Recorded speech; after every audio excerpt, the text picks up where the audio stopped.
Filip Dousek, welcome to the Human Capital Innovations Podcast. Thank you, Jonathan. It's a real pleasure to be here. Yeah, I'm excited to have a nice conversation with you today. We're going to be exploring people analytics and AI solutions for organizations. And we'll talk about that generally, but we'll also talk about it within the context of the recent acquisition of Workday acquiring Stories, the organization where you're a co-founder and CEO. And I'll share more about that in your bio here in just a moment. So exploring people analytics and AI solutions, I think, will be super interesting and fascinating for everyone. And I think particularly in this technology-driven kind of remote workplace kind of environment, and organizations are trying to do more and more with HRIS and with people analytics. I think we all need to increase our competency level when it comes to these issues. As we get started, I wanted to share Filip's bio with everybody.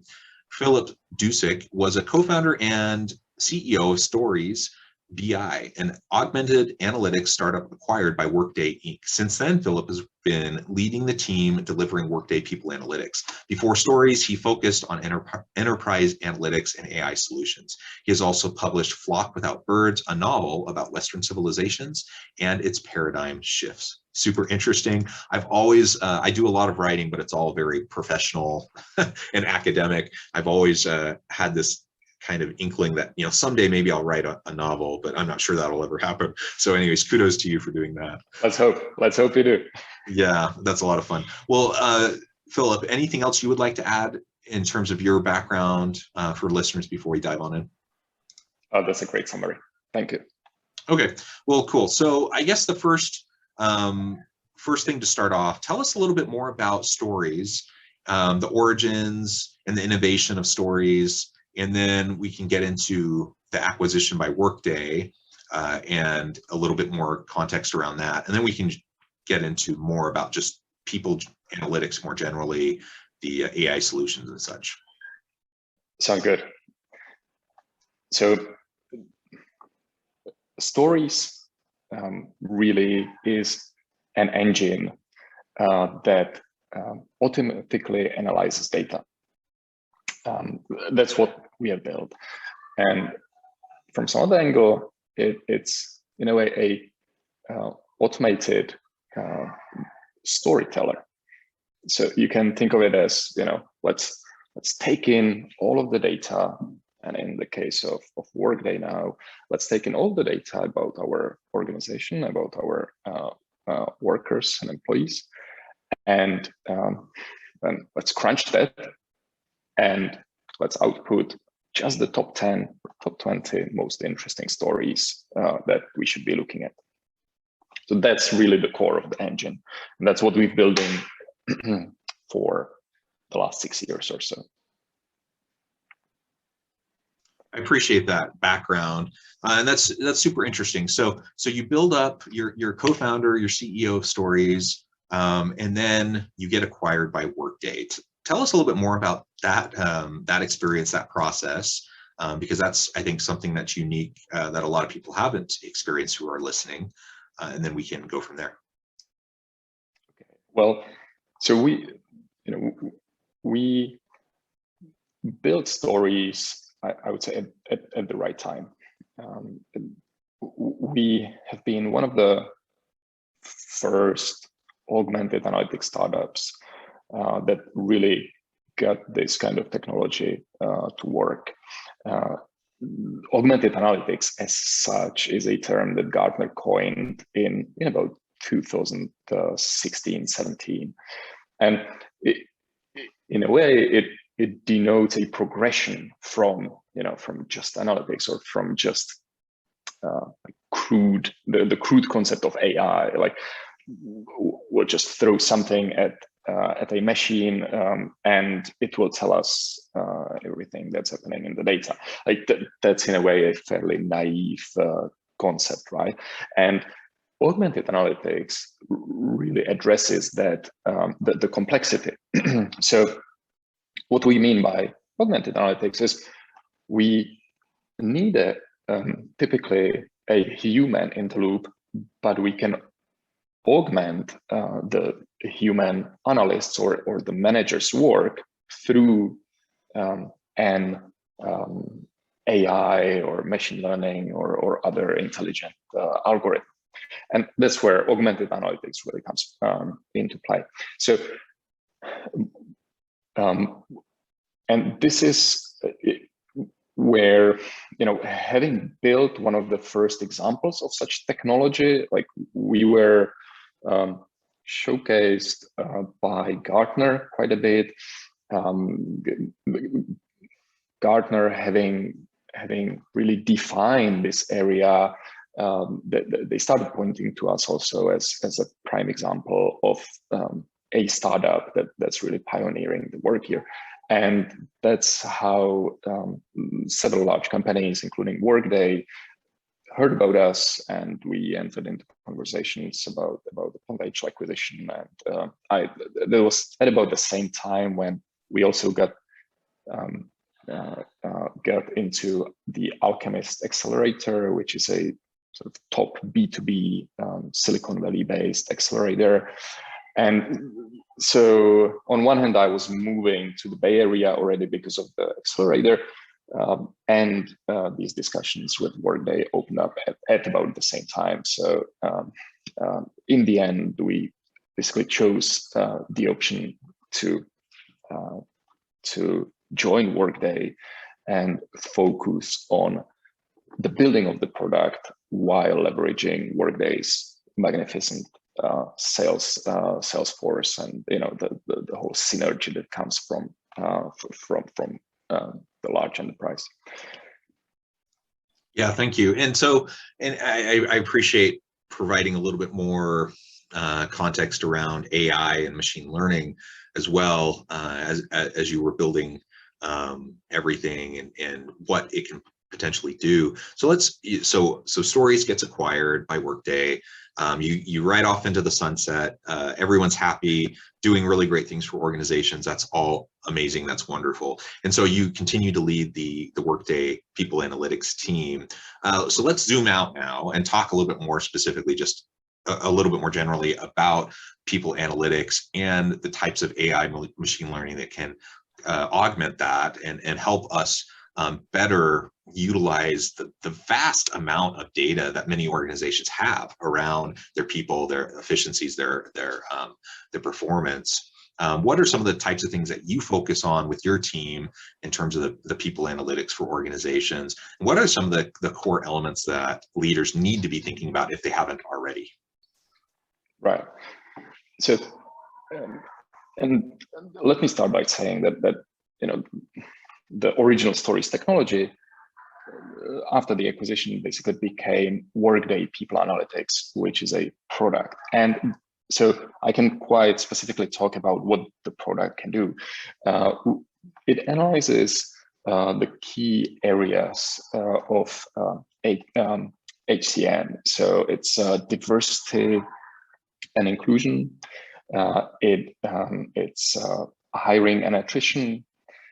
It's organizational composition, it's talent and performance, it's also now skills, and there are further areas that we're adding to the engine itself. So, and when you think about these areas that I have just named, those really are the dimensions of the workforce that managers today, especially in larger and medium and larger enterprises, really need to be looking at. Yeah, I think so. All those elements are so important, and I appreciate that you are focusing on skill areas. You are focusing on DE&I elements, because I think kind of the traditional people analytics space has often been more on performance metrics and efficiency metrics and some of those sorts of things. And so it's really great to see how it's expanding to include some of these other really vital, important elements. And like you mentioned, ultimately the goal of all of this, right, is to help us better understand the human capital piece within the organization and equip leaders with the data that will assist them in making decisions, in terms of hiring and promotion decisions and how to best support their people and where the gaps are in skill sets and competencies, and to work towards developing those for their people. All of that is just so incredibly important in the modern workplace, because we can't be stagnant. We can't rely on, what we've done well before. We have to constantly be pushing into, an unforeseen future. And all of these data tools can help us make more informed, evidence-based decisions, right? And I think that's all wonderful, and we just need to be doing it much more. What would you say? Absolutely. Yeah. What would you say to? Oh, go ahead. I would maybe just jump in and say, where really is the innovation that we are bringing to the table? Because what you're describing, some listeners might think, okay, well, we're doing that with our BI tools and with our reports, and we're looking at that. But what we have always seen with this more traditional data analytics and reporting is that people look at the reports and there are numbers there, but they don't really answer the question of what is important. Like, what is the one thing that I should be acting on today? And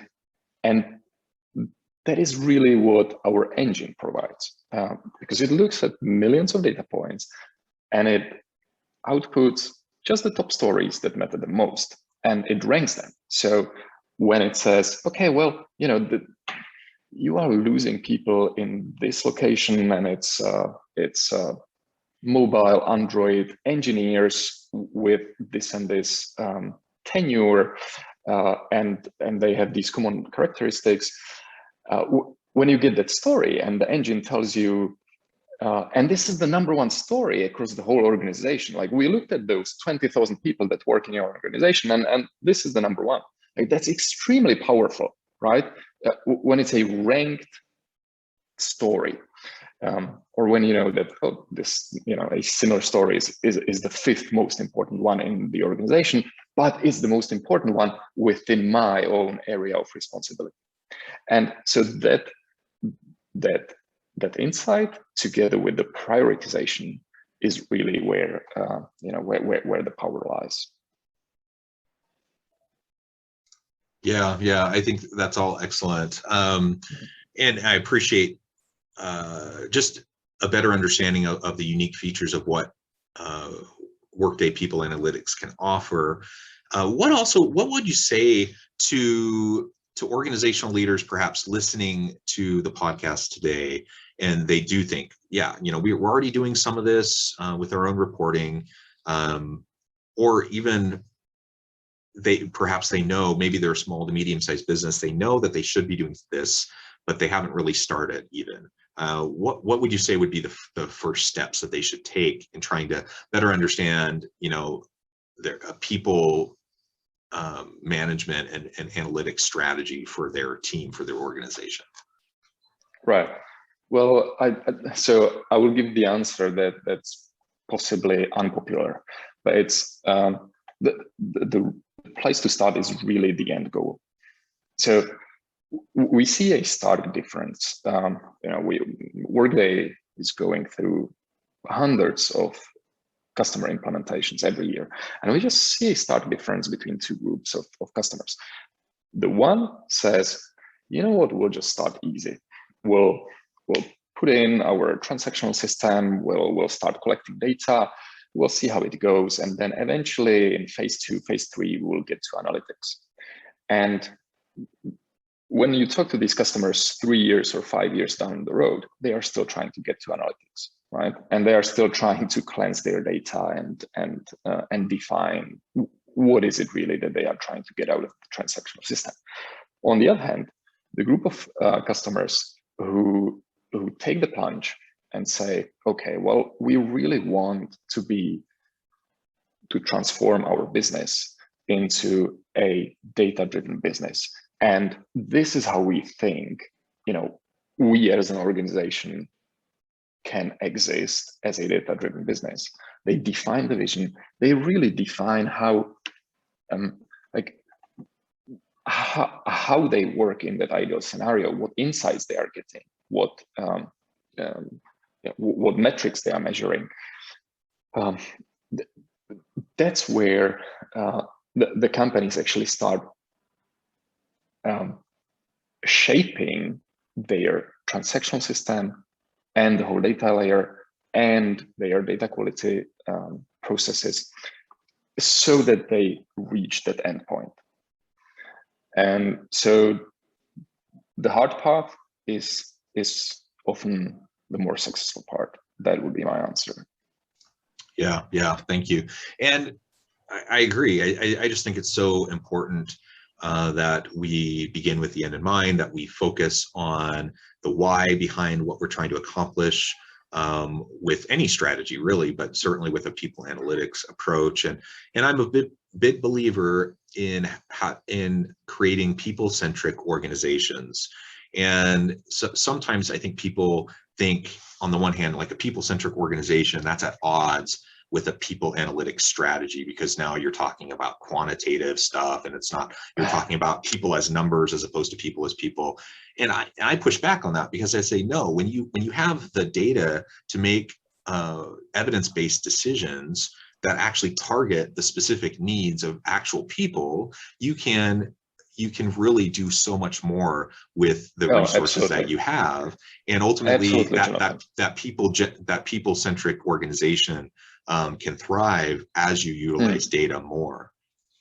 I would say you can have a non-analytical people-centric organization as long as you know everyone in the company, right? So if you have a startup of 30 or 50 people, that's good, that's fine. But if you have hundreds or thousands or tens of thousands of people in your organization, how can you make a people-centric organization without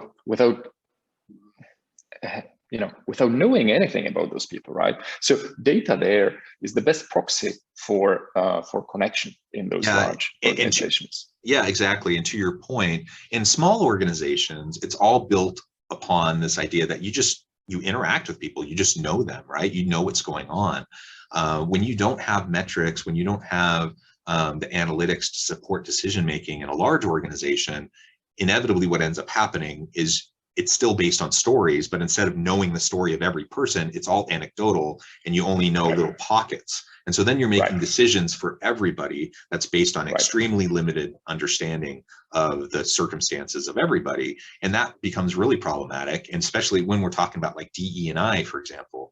I mean, goodness, if you want to have indefensible types of policies, practices, procedures, and promotional practices and such in an organization, do it based off of anecdotal understanding of your people and their needs.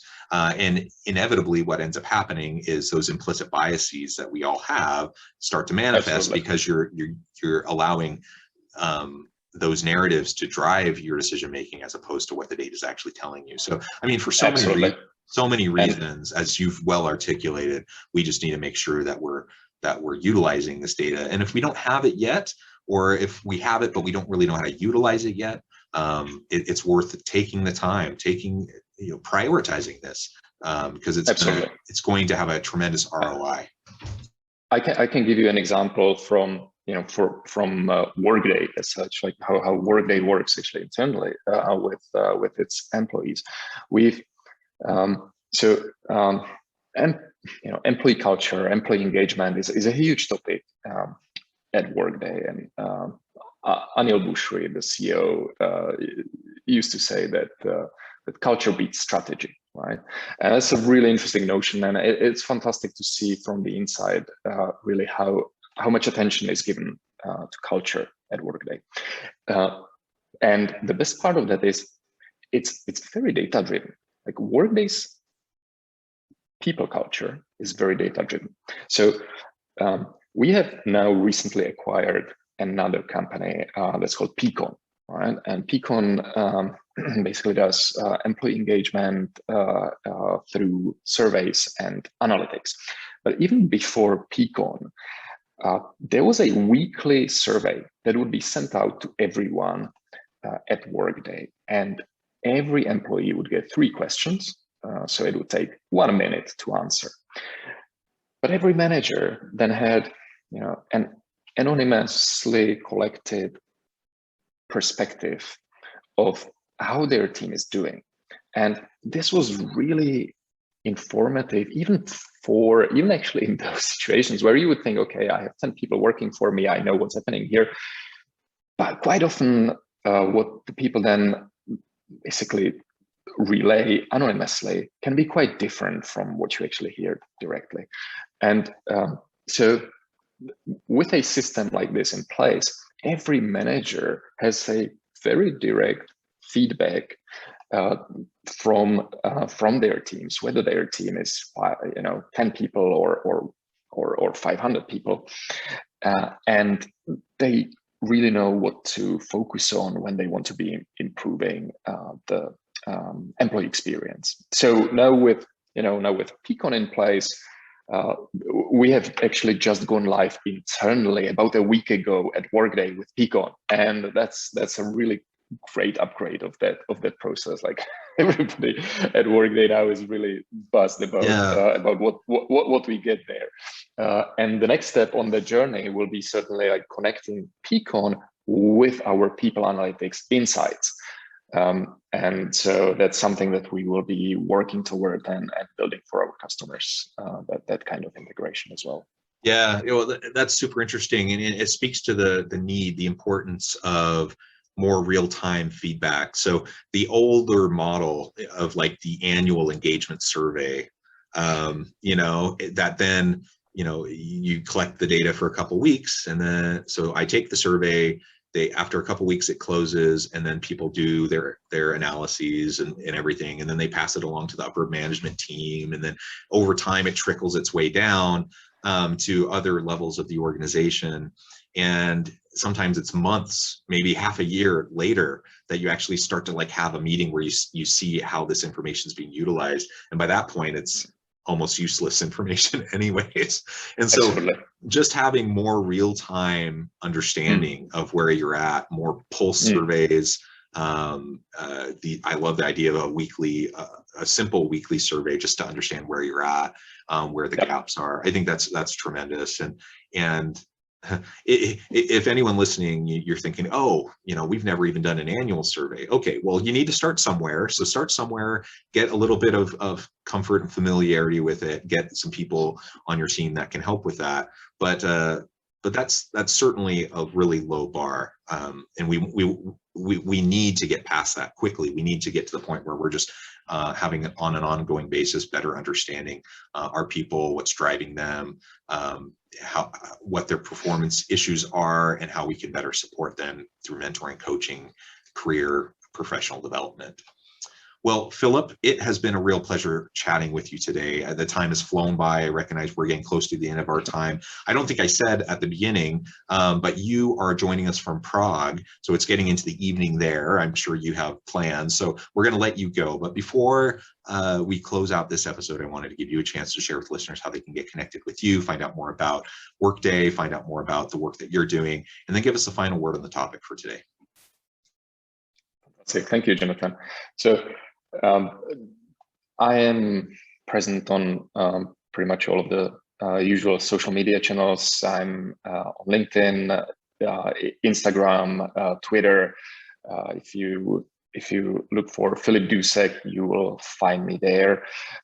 And also, if you would want to see a little bit more about my upcoming novel, you can find more at www.flockwithoutbirds.com.